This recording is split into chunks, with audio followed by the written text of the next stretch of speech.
ಅಧ್ಯಕ್ಷರು ಜಿಲ್ಲಾ ಮುಖ್ಯೋಪಾಧ್ಯಾಯರ ಸಂಘ, ಅಧ್ಯಕ್ಷರು ತಾಲೂಕು ಮುಖ್ಯ ಮೂಲಕ ಪ್ರಾರಂಭ ಮಾಡ್ತಾ ಇದ್ದೇವೆ.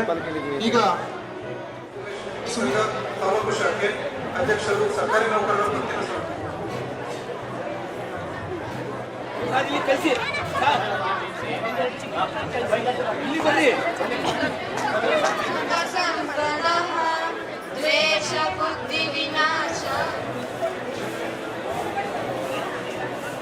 ಶ್ರೀನಿವಾಸ ಮೂರ್ತಿ ಸರ್ ಅವರಿಗೆ ಧನ್ಯವಾದಗಳು.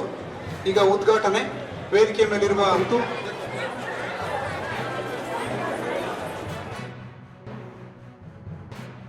ಶಾಲೆಗಳ ಎಲ್ಲ ಶಿಕ್ಷಕರು, ಮಕ್ಕಳು, ಪೋಷಕರು ಕೂಡ ಸಹಕರಿಸಿದ್ದಾರೆ. ಎಲ್ಲರಿಗೂ ಕೂಡ ಶುಭ ಕಾಮನೆಗಳನ್ನು ಅರ್ಪಿಸ್ತಾ ಈ ಕಾರ್ಯಕ್ರಮ. ಸರ್, ಎಷ್ಟು ಸ್ಕೂಲಿನ ಎಷ್ಟು ಮಕ್ಕಳು ಏನೇನು? ಸರ್, ನಮ್ಮಲ್ಲಿ 813 ಶಾಲೆಗಳಿಂದ ಕ್ಲಸ್ಟರ್ 42 ಕ್ಲಸ್ಟರ್ನಿಂದ ಪ್ರಥಮ ಸ್ಥಾನ ಗಳಿಸ್ತಕ್ಕಂಥ ವಿವಿಧ ಇಂಟರ್ವೆನ್ಷನ್ಸ್ ಇದ್ದಾವೆ. 45ರಿಂದ 50 ಚಟುವಟಿಕೆಗಳಿದ್ದಾವೆ.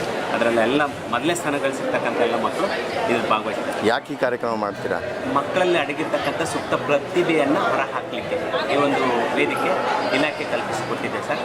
ಹಾಗಾಗಿ ಈ ಕಾರ್ಯಕ್ರಮದ ಮೂಲಕ ಮಕ್ಕಳಲ್ಲಿ ಸೃಜನಶೀಲತೆ ಹೆಚ್ಚಿಸಲಿಕ್ಕೆ ಈ ಕಾರ್ಯಕ್ರಮ ಸೂಕ್ತ ವೇದಿಕೆ ಅಂತ ನಾವು ಅಂದ್ಕೊಂಡಿದ್ದೀವಿ.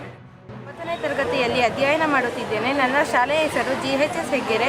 ನಾನು ಕ್ಲಸ್ಟರ್ ಹಂತದ ಪ್ರತಿಭಾ ಕಾರಂಜಿಯಲ್ಲಿ ಭರತನಾಟ್ಯ ಸ್ಪರ್ಧೆಯಲ್ಲಿ ಪ್ರಥಮ ಸ್ಥಾನ ಪಡೆದಿದ್ದು ಈಗ ತಾಲೂಕು ಹಂತದಲ್ಲಿ ಭಾಗವಹಿಸಲು ಬಂದಿದ್ದೇನೆ. ನಾನು ಕ್ಲಸ್ಟರ್ ಹಂತದಲ್ಲಿ ಜತಿ ಸ್ವರದ ನೃತ್ಯ ಮಾಡಿದ್ದು ಈಗ ಅಲರಿಪು ಸ್ವರದ ನೃತ್ಯವನ್ನು ಮಾಡುತ್ತಿದ್ದೇನೆ. ಏಕೆಂದರೆ ಎಲ್ಲರೂ ಬರೀ ಸಾಹಿತ್ಯ ಕುರಿತು ಭರತನಾಟ್ಯವನ್ನು ಆಡುತ್ತಾರೆ. ಆದರೆ ನಾನು ಸ್ವರಗಳ ಬಗ್ಗೆ ಕುರಿತು ಭರತನಾಟ್ಯವನ್ನು ಆಡಲು ಇಚ್ಛಿಸುತ್ತೇನೆ. ನಾನು ನನ್ನ ಪ್ರತಿಭೆಯನ್ನು ರಾಜ್ಯ ಮಟ್ಟಕ್ಕೆ ತೆಗೆದುಕೊಂಡು ಹೋಗಲು ಇಚ್ಛಿಸುತ್ತೇನೆ.